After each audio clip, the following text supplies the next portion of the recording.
Bonjour à tous, je vais essayer de vous maintenir en éveil au moment de la digestion. Donc, je suis pédiatre endocrinologue et je m'intéresse aux perturbateurs endocriniens depuis déjà un certain nombre d'années. Et je me suis nourrie des observations chez mes patients et en même temps des lectures scientifiques que je pouvais avoir. Et j'ai essayé avec tout ça de mûrir une réflexion et des propositions pour les patients. Alors aujourd'hui, on m'a demandé de cibler le propos sur l'épigénétique et la génétique, mais je ne suis pas généticienne, je suis clinicienne. Cela dit, c'est très important comme notion quand on s'intéresse à l'environnement et au développement des enfants et l'apparition des maladies chroniques. Donc je vais vous en parler, mais sous l'angle de vue d'une clinicienne.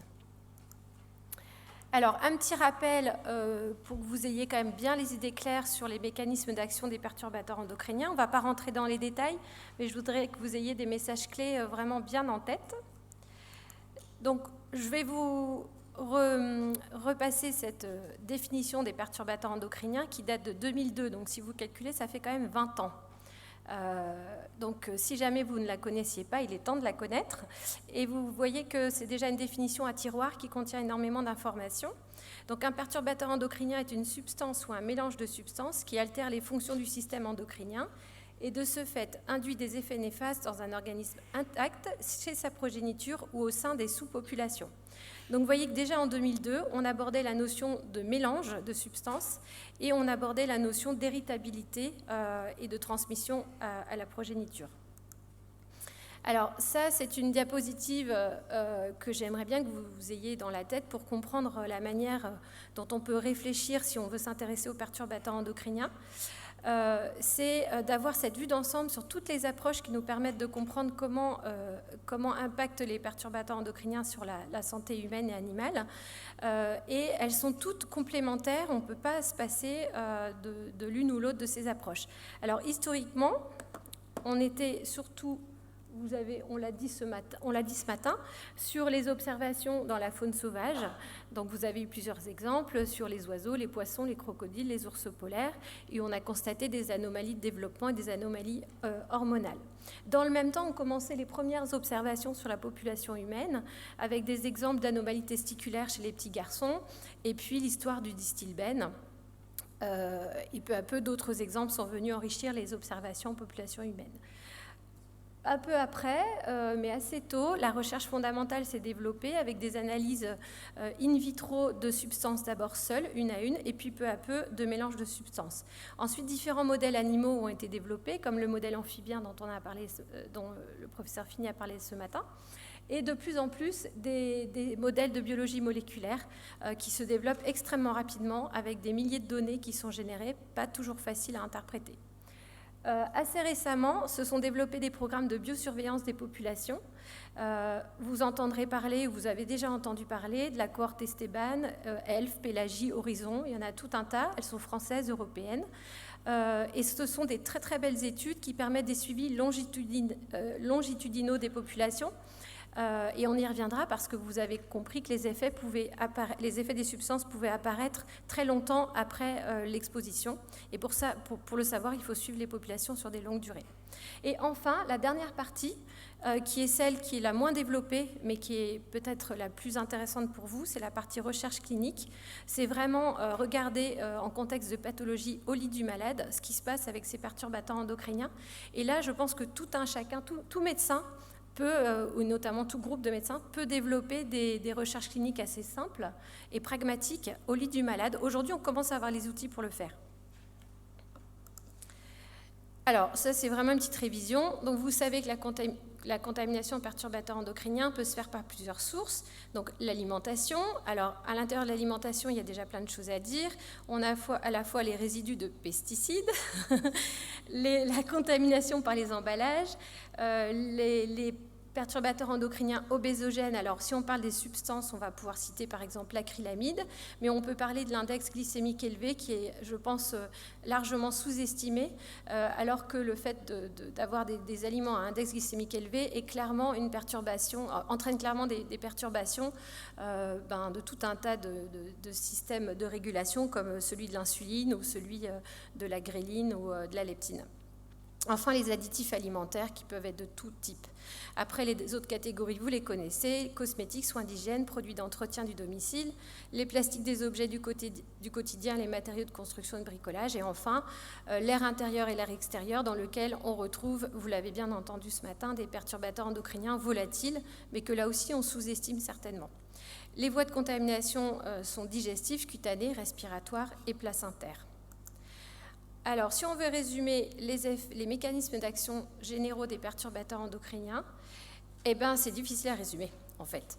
Mais on peut regarder ça comme ça, se dire qu'ils sont capables d'agir à la fois en périphérie, donc directement sur les glandes, les tissus ou les gonades, mais également au niveau central, au niveau du cerveau ou de l'hypophyse et l'hypothalamus. Et une même substance est capable de faire les deux. On peut avoir des effets immédiats ou des effets différés avec des fenêtres de vulnérabilité et la notion d'épigénétique, on va en reparler.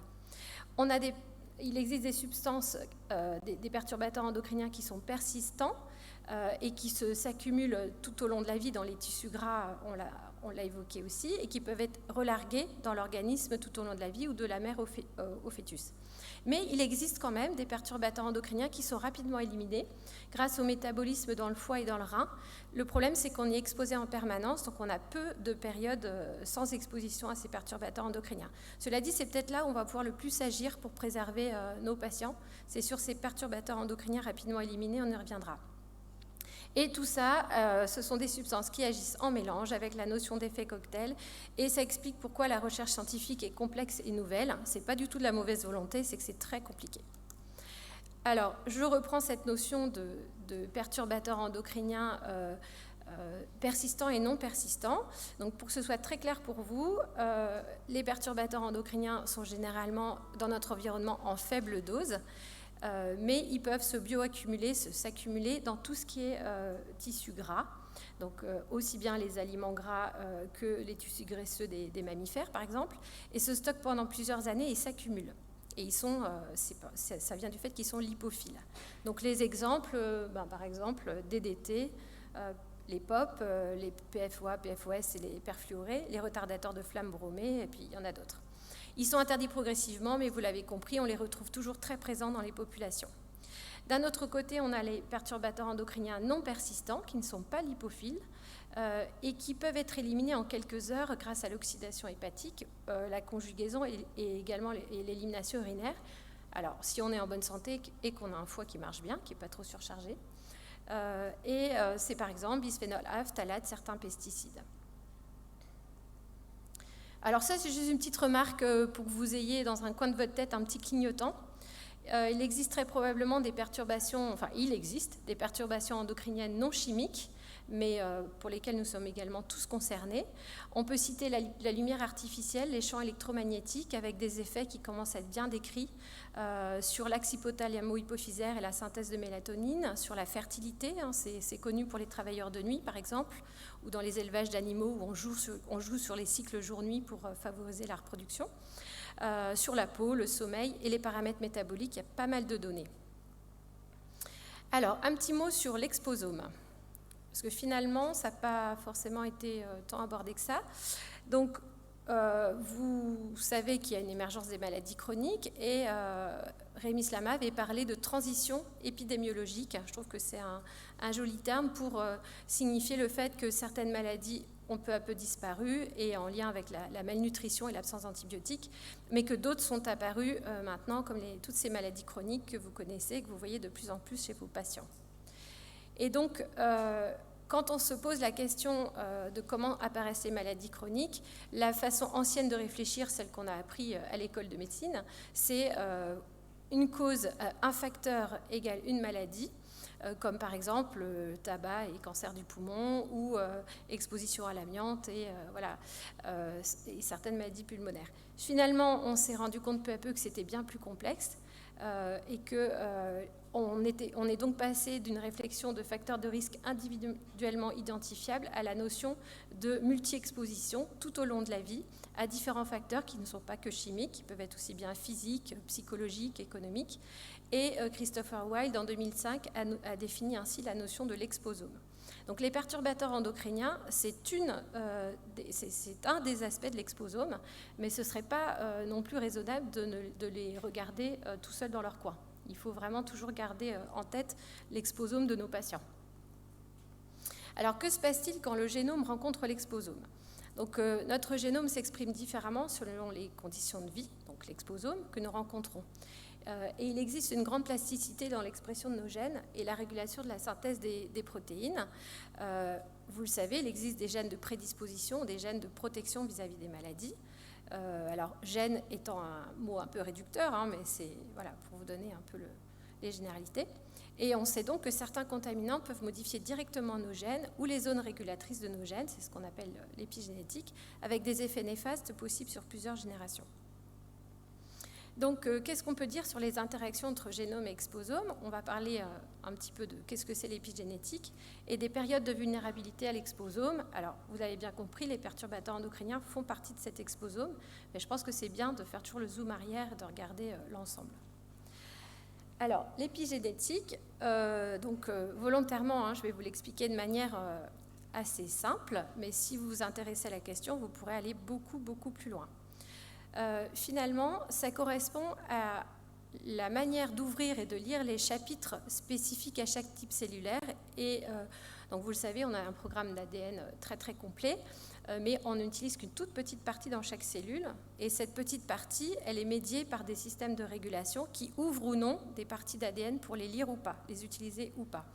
Et donc cette ouverture de chapitre, de lecture de telle ou telle partie d'ADN, c'est ça ce qu'on appelle l'épigénétique, et c'est un phénomène naturel qui se fait en permanence et qui nous permet d'avoir la spécialisation de chaque cellule, mais qui nous permet aussi de nous adapter à l'évolution ou de réagir à des stress ou à des besoins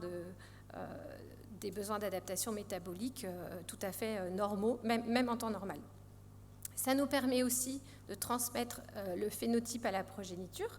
Donc ces marques épigénétiques sont transmises à la descendance de façon normale et ça permet aussi de transmettre des adaptations à l'environnement, à la progéniture. Donc si vous avez subi une très très forte famine, vous allez avoir des marques épigénétiques que vous allez pouvoir transmettre à la descendance qui sera prête à affronter une éventuelle famine. Si elle ne rencontre pas de famine, elle va peut-être avoir justement des problèmes de surpoids. Et puis, ces phénomènes épigénétiques peuvent également activer des oncogènes ou réprimer des gènes suppresseurs de tumeurs, et ça fait partie des mécanismes qui peuvent favoriser l'apparition des cancers. Donc, les modifications épigénétiques, elles se font de façon normale dans les cellules germinales et également dans les cellules somatiques. Alors, il y a en fait aujourd'hui de nombreuses connaissances sur tous les mécanismes qui permettent de faire ces fameuses ouvertures ou fermetures de chapitres de lecture de l'ADN. Mais bon, ce qu'on connaît le plus, ce dont on parle le plus, c'est la méthylation de l'ADN, les modifications des histones qui permettent le repliement de l'ADN, qui lui permettent de s'enrouler sur lui-même et puis de se replier pour s'ouvrir ou se fermer justement. Et puis enfin des régions non codantes de l'ADN qui servent également à ça. Alors on ne va pas rentrer dans les détails, mais sur la méthylation de l'ADN, c'est une méthylation sur le carbone 5 des cytosines. Donc vous voyez ici la base cytosine. Ça marche pas? Là, ici, voilà. Et puis vous avez 3 types d'enzymes, les ADN méthyltransférases qui permettent d'ajouter ici la méthylation sur la base. Et en fait, lors du développement embryonnaire, la méthylation est mise en place de nouveau et puis est maintenue au cours des divisions cellulaires par des enzymes d'autres types d'enzymes. Et elles ont chacune leur rôle. On se rend compte par exemple que la DNMT1, elle est plutôt présente pour copier fidèlement des profils de méthylation après la phase de réplication. Elle transmet la mémoire des phénotypes exactement à l'identique, alors que d'autres vont être plutôt là pour effacer, pour remodeler. Bon, voilà, il y a des variations entre ces enzymes. Alors ça, je vais vous l'expliquer. Donc là, on parle, ce schéma, il permet de comprendre à la fois les phénomènes normaux de dynamique du méthylome, donc l'expression de ces méthylations, et en bas, vous avez une représentation des différentes substances qui peuvent intervenir et venir perturber cette méthylation naturelle. Donc là, vous avez le temps qui passe avec la phase de fécondation, l'implantation, les premiers stades de développement de l'embryon, la naissance, la puberté, et à chaque fois des phénomènes de méthylation donc des méthylations qui diminuent et des méthylations qui réapparaissent, qui se reprogramment dans toutes ces phases de développement. Alors, si on fait un petit zoom, donc après la fécondation, vous voyez, ouais. Après la fécondation, on a un effacement du méthylome jusqu'au stade blastocyte, donc d'abord dans les spermatozoïdes, avec des régulations très complexes, et puis également dans les ovocytes. Et ensuite, à partir du stade blastocyte, est reprogrammée de nouveau une méthylation. Donc vous comprenez bien que toute substance chimique qui va venir à ce moment-là et pouvoir perturber la méthylation va avoir un impact très fort sur ce qui va se passer après. Et puis ensuite, à partir du stade de blastocyste, on va avoir, donc c'est les premiers stades cellulaires de l'embryon, on va avoir donc ce nouveau méthylome et qui peu à peu va permettre la différenciation de chaque cellule qui vont perdre leur pluripotence en ouvrant ou en fermant seulement certains chapitres de l'ADN qu'elles contiennent. Et de nouveau, pendant la différenciation sexuelle, pendant l'enfance et la puberté, il y a de nouvelles marques héréditaires spécifiques aux ovocytes et aux spermatozoïdes qui apparaissent. Alors, un exemple d'inactivation épigénétique que vous connaissez certainement tous, c'est le fait que naturellement, chez les femelles qui ont 2 chromosomes X, qui ont un excès relatif de matériel génétique par rapport aux hommes, parce que le chromosome X contient plus de matériel génétique que le Y. Donc il y a une extinction du chromosome X dans chaque cellule, mais qui varie selon les phases de développement. Donc ça, c'est très intéressant à étudier pour comprendre les phénomènes de méthylation, déméthylation, et puis, comment on pourrait dire, la régulation d'expression des gènes dans les phases de la vie. Donc, par exemple, très précocement, lors des phases du développement des femelles, il y a une inactivation du X qui est soumis à empreinte parentale, donc soit le X maternel, soit le X paternel. Puis après, au stade blastocyte, premier stade cellulaire, enfin multicellulaire d'embryon, il y a une réactivation d'un X. Et puis ensuite, des 2 X, pardon. Et ensuite, selon les types de cellules, il y a une inactivation aléatoire d'un X dans chaque cellule. Et donc, on a une mosaïque tissulaire où soit le X paternel, soit le X maternel est éteint au hasard. Et donc, selon le programme génétique qu'il va porter, vous allez pouvoir avoir une mosaïque qui est représentée ici avec ce chat qui a un pelage différent selon que le X vient du père roux ou de la mère avec des poils noirs. Alors, pendant la grossesse, on va reparler des perturbateurs endocriniens et des effets pendant la grossesse.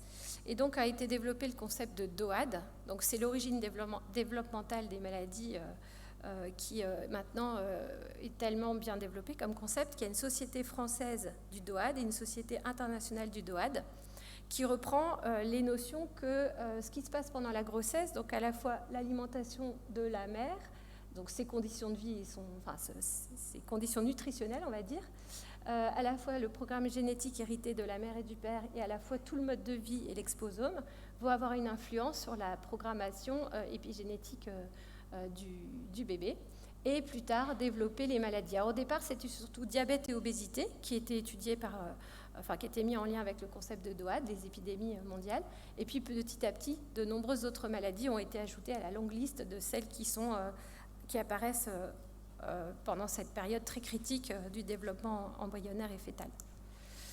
Donc ça, vous l'avez vu ce matin, c'est pour reprendre les périodes à risque d'effet des perturbateurs endocriniens et qui peuvent être vraiment très, très, très précoces dans le développement, dans la grossesse.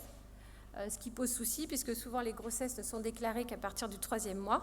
Donc il s'agit d'expositions professionnelles ou de prise en compte de la prévention pour les femmes enceintes. Souvent c'est un peu tard, parce que c'est à la 12e semaine et il y a déjà beaucoup de choses qui se sont jouées avant.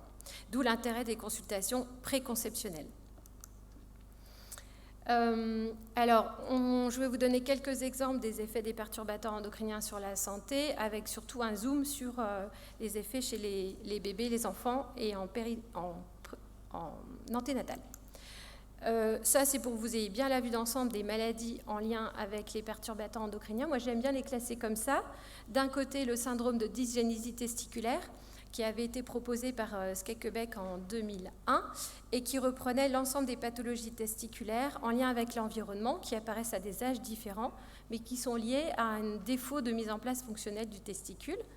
En 2007, une équipe a proposé l'équivalent chez les femmes avec un syndrome de dysgénésie ovarienne qui est un peu moins connu, mais c'est parce que c'est aussi plus difficile d'étudier l'ovaire qui est interne, qui ne se voit pas quand il a des anomalies dès la naissance, alors qu'un testicule trop petit ou pas en place, ça se voit tout de suite.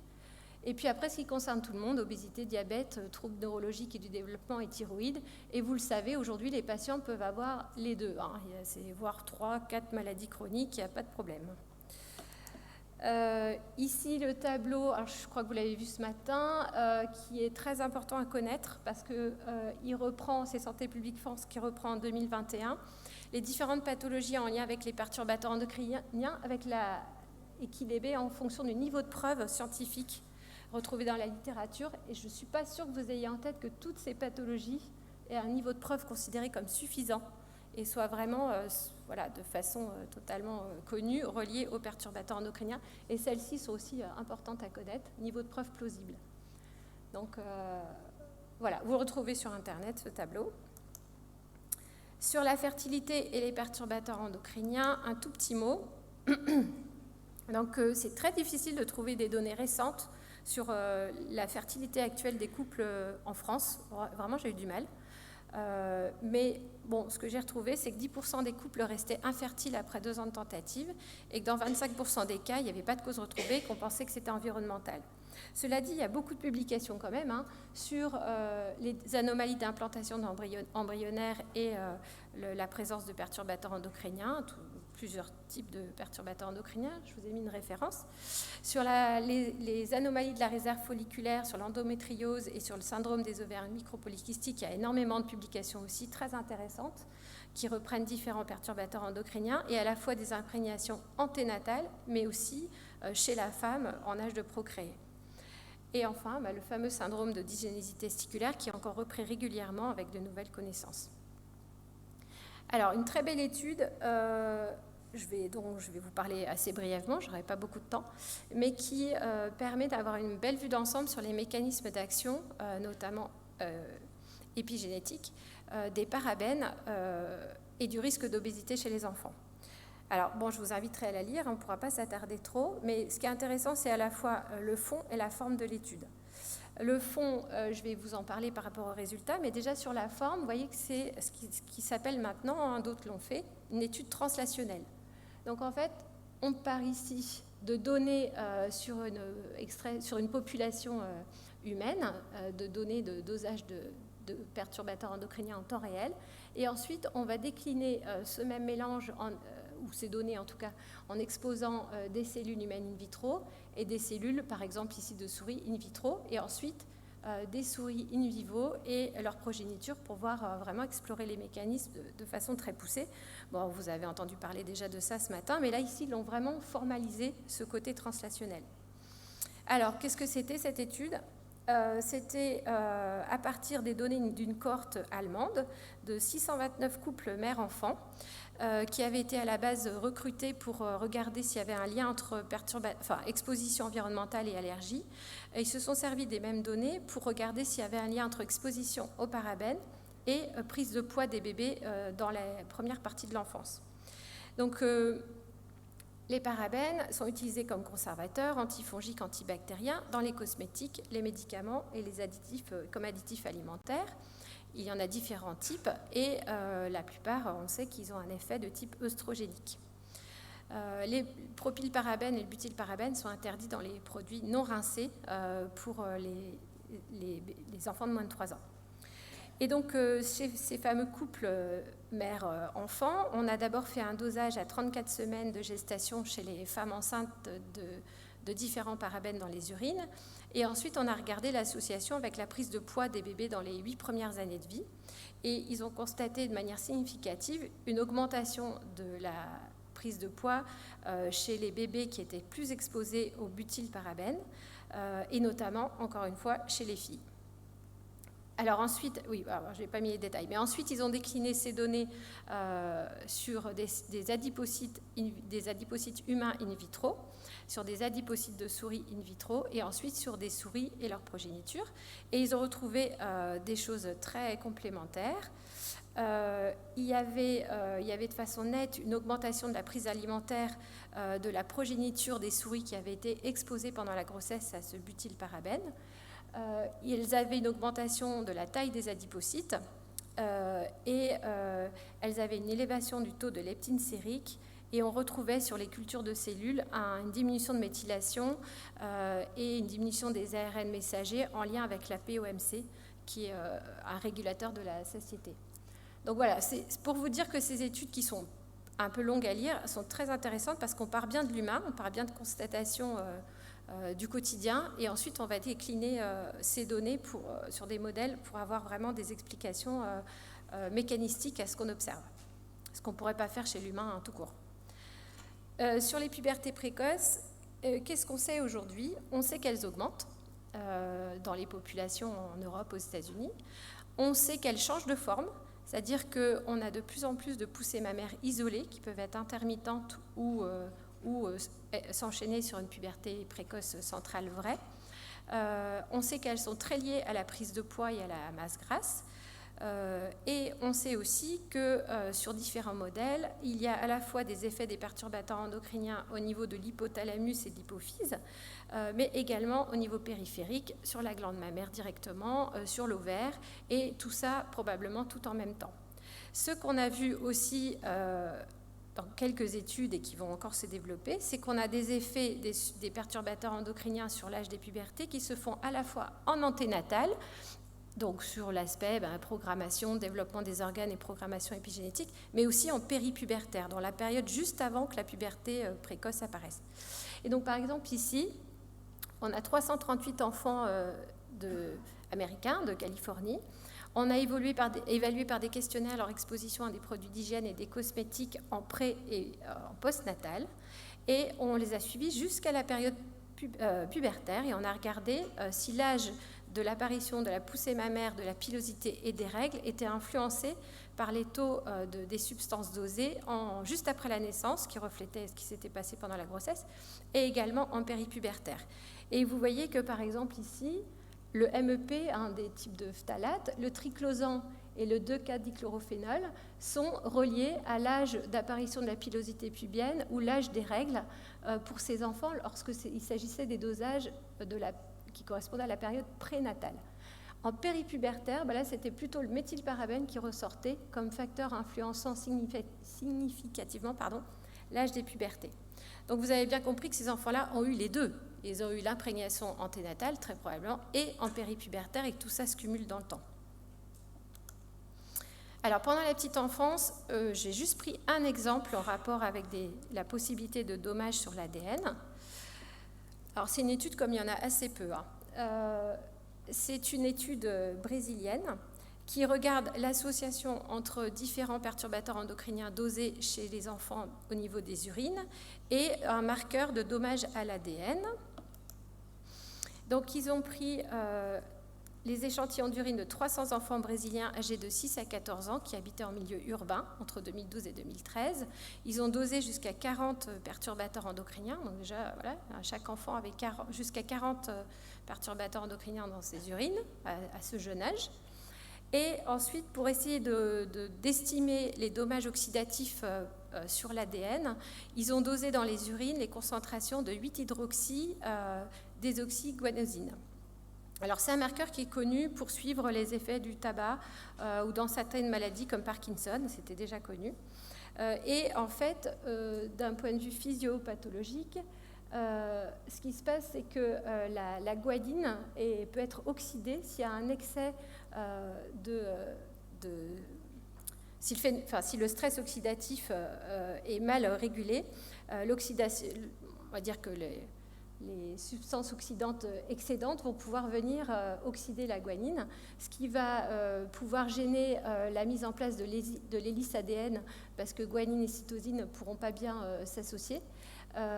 Et on va aussi pouvoir gêner éventuellement la méthylation de la cytosine dans ces duos guanine, des deux bases guanine-cytosine. Donc, qui dit gêner la méthylation dit forcément avoir un impact sur l'épigénétique. Donc voilà pourquoi ils ont voulu étudier ce marqueur 8-OHDG, c'est parce que ça peut être le signe qu'il y aura des difficultés après pour la mise en place de l'ADN et notamment de la méthylation des cytosines. Et donc, qu'est-ce qu'ils ont trouvé ? Parmi ces 40 perturbateurs endocriniens dosés chez la plupart retrouvés chez la plupart des enfants, 14 étaient couramment détectés, donc avec des taux un peu plus importants et plus fréquents, avec des taux de détection supérieurs à 50%. Et il y avait clairement des dosages, certaines substances qui étaient encore une fois plus présentes chez les filles, comme certains parabènes, le triclosan ou le benzophénone. Alors, est-ce que c'est lié aux habitudes de consommation ou est-ce que c'est lié au métabolisme des filles ? C'est une question. Et dans 94% des échantillons, on retrouvait ce fameux marqueur des dommages oxydatifs à l'ADN, le 8-OHDG, et qui était tout à fait bien corrélé aux concentrations urinaires de ces fameux perturbateurs endocriniens, alors qui agissaient en mélange. Et donc, ça suggérait que la coexposition à différents perturbateurs endocriniens était associée à des lésions de l'ADN. Voilà, donc ce sont des belles études quand même. Alors, on ne peut pas, je n'aurai pas le temps d'aller plus loin, je vais conclure. Finalement, qu'est-ce qu'il faut retenir ? Les moments clés de la vie où il est important d'éviter les perturbateurs endocriniens. Donc ça, vous le savez, pour la grossesse, je pense que c'est clair pour vous, mais ce qui est peut-être moins évident, c'est vraiment la période avant la grossesse. Puisque cette imprégnation l'imprégnation du jeune couple va influencer à la fois sa fertilité, mais aussi les effets sur les premiers jours, premières semaines de développement de l'embryon. Et donc, c'est vraiment important d'accueillir les jeunes couples qui ont un projet d'enfant, même lointain, et de leur proposer une prévention et un changement de mode de vie bien avant que la grossesse soit en route. L'allaitement maternel, vous l'avez un peu entendu ce matin, le lait maternel est contaminé, mais les laits animaux également. Donc finalement, remplacer du lait maternel par des laits maternisés n'est pas une solution. Le lait maternel reste le meilleur lait l'allaitement maternel reste la meilleure alimentation pour un bébé. Cela dit, on peut encourager les femmes qui allaitent à diminuer leur exposition aux perturbateurs endocriniens pour préserver au maximum leur bébé. Et puis tout au long de l'enfance et de la puberté, sont des moments, vous avez bien vu qu'il y avait des reprogrammations épigénétiques à ce moment-là, et tout un tas de développement, d'activation de récepteurs, il se passe énormément de choses, développement cérébral aussi, donc ce sont des périodes à risque, et malheureusement les ados sont les premiers à être intéressés par la société de consommation et à s'exposer. Et deux dernières choses, je vous propose de réfléchir de cette manière pour votre patientèle. Je pense que c'est maintenant admis par tout le monde que la prévention de l'exposition aux perturbateurs endocriniens est indispensable pour toutes les populations et notamment les populations à risque, donc pendant les périodes de vulnérabilité ou en cas de bas niveau socio-économique, puisque ce sont des populations qui cumulent tous les facteurs de risque des maladies chroniques. En faisant de la prévention, en diminuant l'exposition aux perturbateurs endocriniens, on va clairement diminuer le risque d'apparition des maladies chroniques, toutes celles qui sont dans le cadre bleu que vous connaissez maintenant. On va diminuer le risque pour les patients eux-mêmes, mais aussi pour leur descendance. Mais moi, ce que je vous propose, c'est de réfléchir aussi à cette approche comme un vrai soin médical. Et moi, j'appelle ça des mesures de santé environnementale. Par association d'idées avec mesures hygiéno-diététiques, ce qu'on disait avant très facilement, c'est de se dire que quand une maladie chronique est apparue, il n'est pas trop tard, même si vous avez vu qu'une partie s'est jouée en anténatal, il y a une grande plasticité de notre cerveau, de notre système endocrinien et de notre épigénome qui nous permet de nous réguler, de nous adapter. Et donc si on diminue l'exposition aux perturbateurs endocriniens, en particulier ceux qui s'éliminent rapidement avec notre métabolisme, on va pouvoir très certainement influencer favorablement l'évolution des maladies chroniques et peut-être même éviter l'apparition d'une deuxième, troisième, quatrième maladie chronique, parce que c'est ça, maintenant les patients, si vous regardez vos patients, ils n'en ont pas qu'une, ils en ont plusieurs. Voilà, alors ça c'est quelque chose, c'est une approche assez personnelle, mais je pense que vous pouvez essayer sur vos patients. Moi c'est ce que je fais déjà depuis quelques années, et chez les enfants l'évolution est spectaculaire, il y a des grandes améliorations quand on leur fait changer de mode de vie en quelques mois. Et vous pouvez proposer à vos patients d'aller voir ce site que j'ai fait avec l'hôpital Saint-Vincent-de-Paul à Lille, les perturbateurs endocriniens à mamaison.com. Donc c'est un site très simple, pragmatique, à destination des enfants et des familles. On visite la maison virtuelle pièce par pièce. On clique sur les objets du quotidien, comme la bouilloire, les fruits, les légumes, les cosmétiques. Et on a 2 types d'informations. Premièrement, où sont les perturbateurs endocriniens. Deuxièmement, une solution 100% préservée. Et puis, il y a quelques informations complémentaires sur les labels. Donc, ça, c'est très basique, mais assez pragmatique. Les gens l'aiment bien. Il va évoluer. On va rajouter une chambre bébé pour un peu symboliser l'accueil du nouveau-né. Et puis, quelques textes vont être modifiés. Voilà, c'est à partager pour le plus grand nombre. Voilà, je vous remercie.